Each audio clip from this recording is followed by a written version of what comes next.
Here's the second Vaer unboxing in a row. They shipped me a couple of watches at the same time. I'll, again, affiliate link this one in the video description. And this is the one I was arguably more excited about. This is a dive watch. I think it's the D5 Pacific they've sent me. So let's have a look inside and see if it's as good looking in person. So, here we go. Let's get those hands out of the way. Go that way, there we go, so you can have a proper look. This particular one is called Anna Kappa. So it's this really distinctive, nice green colour. I have to say, I'm very glad I specifically asked for this one. They sort of asked which one we wanted to take a look at. And yeah, definitely this one is the one that stuck out, and I'm glad. You don't get many watches that look like this, and I think the finishing is better than the chronograph as well. This watch does cost substantially more, so this is currently on their site $699, and even at that price it's sold out, and I can see why. So I was kind of lucky to get my hands on this one. To my knowledge, I don't think we have to send this one or the previous chronograph back, but we will probably get some of our reviewers on our website to take a full look at this one if I don't cover it on the main channel. Challenge is, you see, with these smaller brands at the moment, it's very difficult to stay profitable. I am a full-time online reviewer with Ben's Watch Club, but because we don't take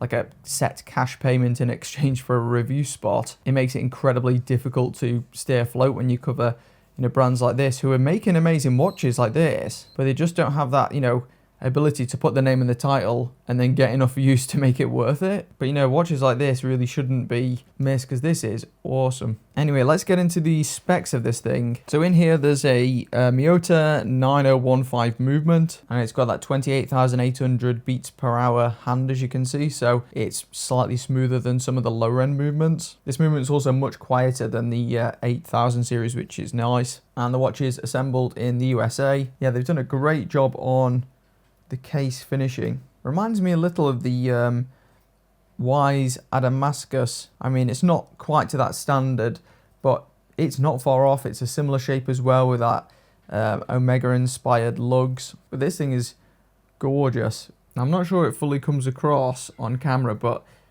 the chapter ring has got like this embedded section with the markers like bridged across, which looks really cool. It creates this like extra shadowed effect. So I'm very interested to see what our reviewers think of this one. Here's the movement inside that Miyota 9015. If I can get it to focus, there we go. And it's got 200 meters of water resistance, this case back. It's not like super intricately decorated, but it's good enough. And at the end of the day, the only person really looking at that is going to be your arm. And they advertise the lume a lot on this one online, so I'm going to dim the lights and see if it actually holds up. It seems to have a strong blue response to the UV torch. Let's see. Yeah, that is great. Now, obviously the only gap you've got is the bit where the date wheel sits at the bottom center, but that does give the watch a fully symmetrical look. Yeah, and that lume is nice. And I have to say that is really lasting as well.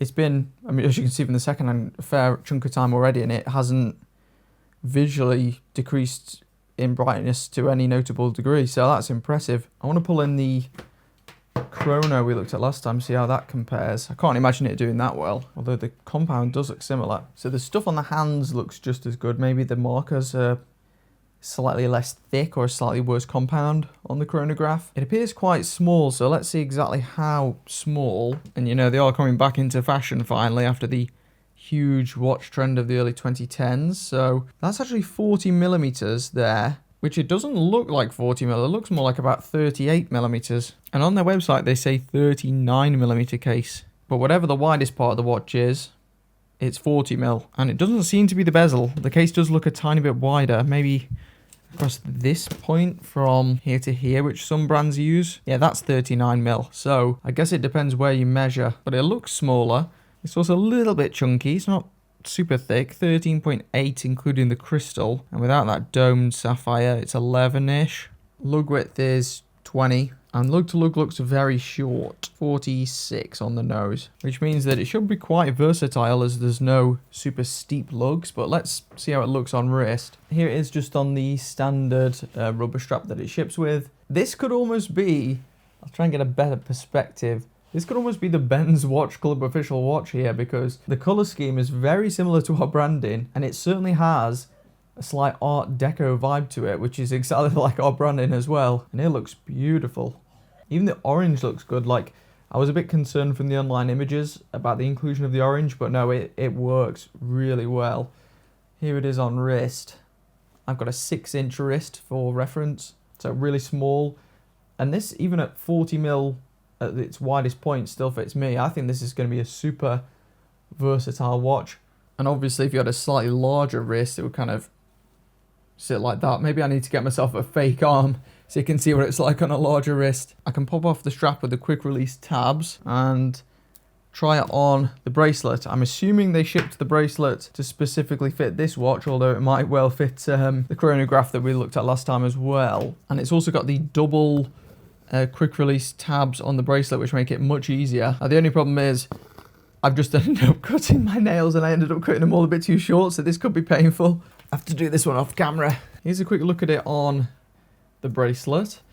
I'm not sure which I prefer. I think maybe with the strap, actually, but one thing that is good with this bracelet is it seems like more of a custom fit than the last Vaer that I reviewed on Ben's Watch Club, or at least featured. That one had, you know, like noticeable gaps between the strap and the bracelet, whereas this seems to be much more of a flush fit. It's not the most experimentally finished bracelet out there, but it is high quality, at least from the looks of it. And the clasp, let's have a look. So it is a decent quality clasp, no doubt. And it has got like a slide adjustment mechanism, so you do have micro adjustment holes basically built in, so it's like a hidden system, which is nice. Impressive watch for the money, no doubt, even though it's a high price. A bit like the last one, you know, a few years ago I would have said that's too much for a watch. I could never justify spending that. But now, given that the prices of all watches are soaring, and you've got the likes of like Orient watches, like a Mako 3 for like 450 quid, this suddenly seems like an extremely tempting proposition. Yeah, super cool watch this, the D5 Pacific. I think they make it in a few other colours too. I'll affiliate link it down below. Man, I might have to review this. Not 100% yet.